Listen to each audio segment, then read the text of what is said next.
Let me start by saying these windows were conceived in the early 1870s by the first rector of this church, Dr. William Lord.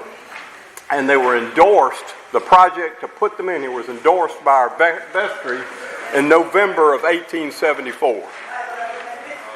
Dr. Lord went out and went on a lecture tour of much of the South. He went to Louisiana, Missouri, Tennessee, South Carolina, and would give talks on various subjects, the purpose being to raise money to place these windows here.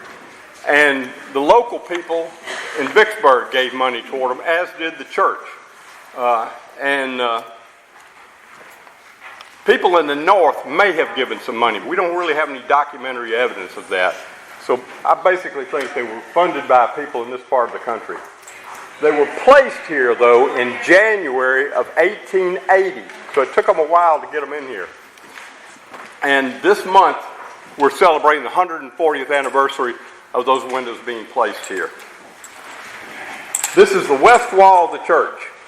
If you think about it, in those days, the river was right down the hill there, and that was kind of the face of the church to the world. People who would get off a steamboat at the bottom of that hill, wander up this way, they could see the steeple from a long ways off. But they could see these windows once they were in place and see them. Who made the windows? We don't know. Got one little clue, but not trustworthy.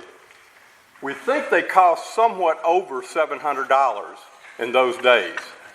And I've always thought that doesn't sound like much, and I actually looked it up recently. If that were today's dollars, it would be over $17,000. So maybe they're a little more precious than we think. In terms of their quality and artistic merit, though, I'd have to say these windows are not up to the same level as the windows, particularly along our side walls. But that doesn't mean they shouldn't be just as dear to us. Now, the elements of the things I wanted you to be able to see, and you can't really see, so I'm going to tell you about them. At the very top is a bullseye window with a banner in it with a holly wreath around it. The banner says, "To the dead who fell in battle at Vicksburg in 1862 and 1863. That's the dedication. That was delivering that message was the purpose. The four lower windows have got a mix of Christian and martial symbols. You can see some of them, particularly on this side. The helmet at the top and the cross down here on the bottom. In the center two, up at the top, you've got a descending dove, symbol of the Holy Spirit, and you've got the dove of peace. Take particular note of those two center windows and the center panels, though. On the left-hand side are the shield, standards, and some discarded war implements of the lost Confederacy. And the ones on the right are the counterparts of the restored United States. So that's where the message is conveyed further. I'm going to read that message to you again, because it's kind of, "To the dead who fell in battle at Vicksburg in the years 1862 and 1863. If you think about it, that's pretty narrowly defined. Here, died in battle, those 2 years.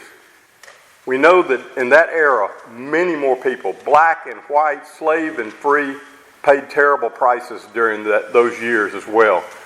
These windows are delivering a message to a part of society, shall we say. But I don't think we should be too harsh on them. They were still growing out of all of their experiences. These windows are also very different when you think about their message compared to the other windows in the church, which are all religious in nature. These are secular, even political, you could say. And they also tell about something that was only about a decade away from them. They'd lived through this time. So, that's a very different thing from a story of the Good Samaritan, for example. The messengers, again, Dr. Lord came up with the idea of this congregation, supported him, and then the people who donated money, in effect, are the messengers. What are they saying to us? They're basically saying that despite all of the hardships and difficulties and tragedies of the years that they had lived through, they were trying to reach out to other people to reconcile.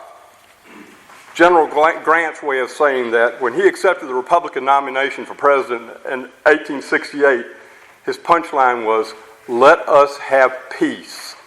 This is very much in that spirit.